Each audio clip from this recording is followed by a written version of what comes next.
Olá galera, meu nome é Marcelo, esse aqui é o canal Law Talk. Eu estou aqui novamente com o delegado Davi Sarraf, da Delegacia de Proteção à Criança, ao Adolescente, à Mulher e ao Idoso de Blumenau. E hoje o tema que nós iremos tratar aqui é pedofilia. Delegado, obrigado novamente por estar disponível aí para esclarecer as dúvidas que tanto eu como os vários acadêmicos possam ter sobre o tema. É um tema bem complexo, bem pesado, mas infelizmente muito recorrente na nossa sociedade, né? Bem, justamente, a pedofilia é um tema muito complexo, é importante tratar sobre ele, esclarecer uma série de dúvidas e às vezes até certos pontos que são ignorados pela população, termos jurídicos e é importante tanto para a prevenção quanto para a elucidação do delito. Bom, delegado, o que é exatamente a pedofilia? Então, justamente, esclarecendo esses certos conceitos que popularmente são conhecidos, mas não necessariamente eles se adequam ao mundo jurídico. A pedofilia em si não é crime, ela não é um conceito, não existe um tipo penal pedofilia.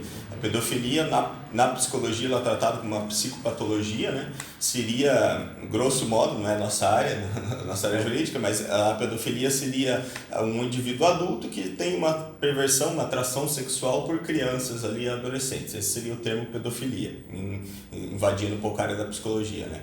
Dentro disso, popularmente falando, pedofilia, há uma série de delitos, especificamente ali Código Penal e ECA, que são relacionados à pedofilia. Eles são categorizados ali algumas infrações penais. Dessas infrações penais, o senhor pode citar as principais, as mais recorrentes ali, que englobam a pedofilia? Bem, no Código Penal, né, é importante citar a questão do estupro de vulnerável, né? O estupro de vulnerável na parte atinente ali à pedofilia, o que seria? Seria praticar qualquer ato libidinoso com uma criança menor de 14 anos, com um indivíduo menor de 14 anos. Isso incorre no estupro de vulnerável. Importante frisar, independente do consentimento ou não. Para o Código Penal há uma presunção por ordenamento jurídico que uma pessoa menor de 14 anos não tenha o discernimento para consentir ou não com a prática de um ato libidinoso. Então, se manteve esse ato libidinoso com uma pessoa menor de 14 anos, incorre no estupro de vulnerável. Outro ponto é a questão da exploração sexual. Você aliciar ali adolescentes ali para a prática de exploração sexual, também está previsto ali no artigo 218 do Código Penal. Indo para o ECA, há uma série de delitos ali atinentes ali à dignidade sexual de crianças e adolescentes. Muitos comuns são os que envolvem a internet, meio digital. Por exemplo, você aliciar uma criança por qualquer meio de comunicação com a intenção de praticar um ato libidinoso.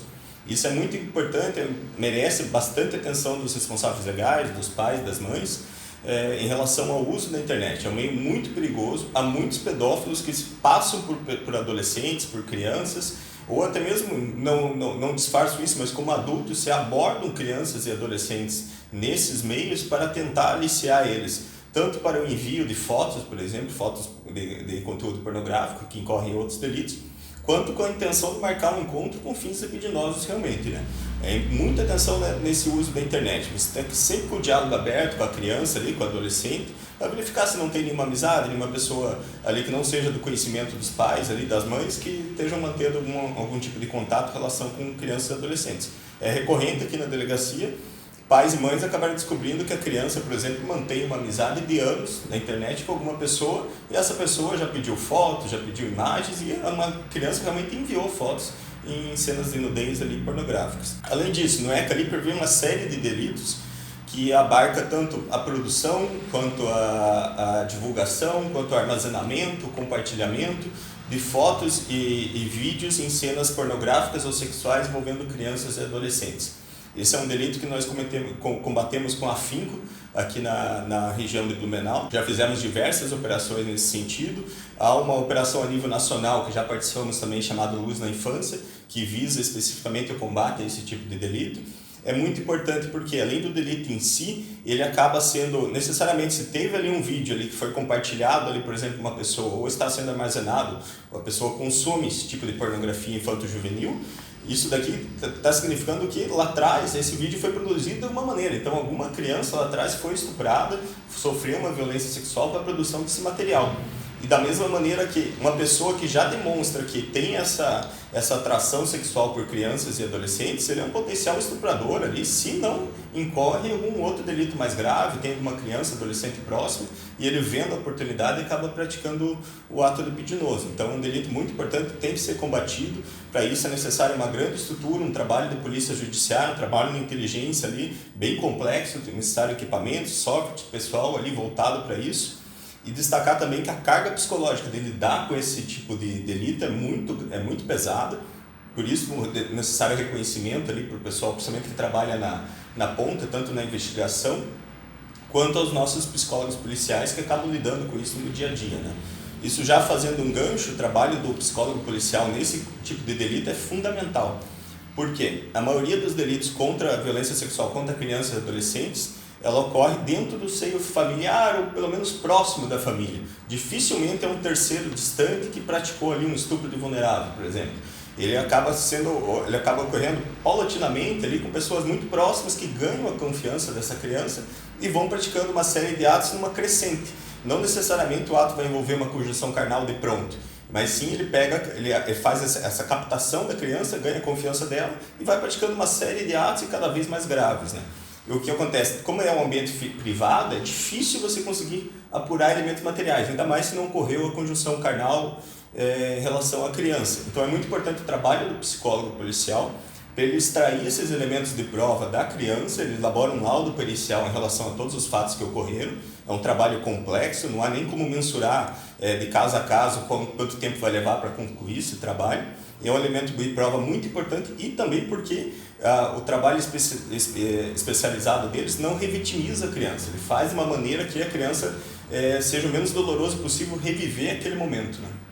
Delegado, qual é a melhor forma de prevenção da pedofilia? A palavra-chave para a prevenção da pedofilia é a educação sexual. Ela não pode ser banalizada, ela não pode acabar incorrendo sendo apropriada de uma determinada ideologia, de um partido de esquerda, de direita. Temos que encarar com seriedade o tema. Educação sexual não significa você incentivar a criança ali a uma relação sexual precoce, é justamente o contrário. É você educar essa criança o que é um ato libidinoso ali, o que uma pessoa pode e não pode fazer com ela, o que ela deve evitar. A palavra-chave, por exemplo, uma criança muito nova ali, é falar, olha, explicar para ela que certas partes do corpo ninguém deve tocar, e principalmente deixar claro para ela, se ela se sentiu constrangida de alguma maneira, com algum toque, com algum gesto, com algum pedido de algum adulto, algum adolescente, ela ter claro na mente dela que ela deve revelar esse fato, não deve sentir medo, vergonha, que a culpa não é da criança, que ela deve revelar esse fato e saber quem são as pessoas de confiança que ela deve revelar esse assunto. Então é importante que a educação sexual seja tratada dentro do ambiente familiar e também na escola. A nossa experiência é que em muitos casos acabam chegando para nós por causa da escola. Às vezes a criança ela não revela necessariamente para um professor, para um pai, para uma mãe, por uma série de motivos ali, principalmente a questão psicológica que envolve esse tipo de violência, né? Mas se trata desse tema na aula, ela acaba comentando com o coleguinha. E esse coleguinha ele não tem esse peso da violência psicológica, ele acaba revelando para os pais em casa ou para a professora, e isso chega ao conhecimento aqui da polícia. É importante nesse aspecto o seguinte, para as pessoas que recebem essa notícia. É pesado, eu sei que às vezes a pessoa acaba se precipitando, acaba ficando com raiva, acaba querendo resolver a situação e acaba indagando demais a criança. Quando tiver notícia de qualquer fato relacionado à violência sexual, não faça muitas perguntas, não precisa adentrar muito no assunto, procure aqui a delegacia especializada, de pronto, nós fazemos todo o atendimento. A parte de saúde psicológica também há um encaminhamento para os sábios aqui da região, que eles também fazem todo o atendimento especializado ali. E é importante não fazer muitas perguntas, porque a criança ela tem o repertório dela, ela tem a narrativa dela condizente com a idade. Se você faz muitas perguntas, a criança naquele nervosismo, ela acaba cooptando algum termo que não é típico da idade dela e colocando no enredo dela. Isso pode até prejudicar lá na frente a questão da materialidade e da autoria e a futura condenação. Bom, o vídeo de hoje é isso, espero que vocês tenham gostado. Eu agradeço novamente o delegado Davi pela oportunidade de estar tirando nossas dúvidas sobre esse tema, que é um tema pesado, mas infelizmente é um tema muito comum na nossa sociedade, principalmente para nós futuros operadores do direito. É isso, galera, valeu!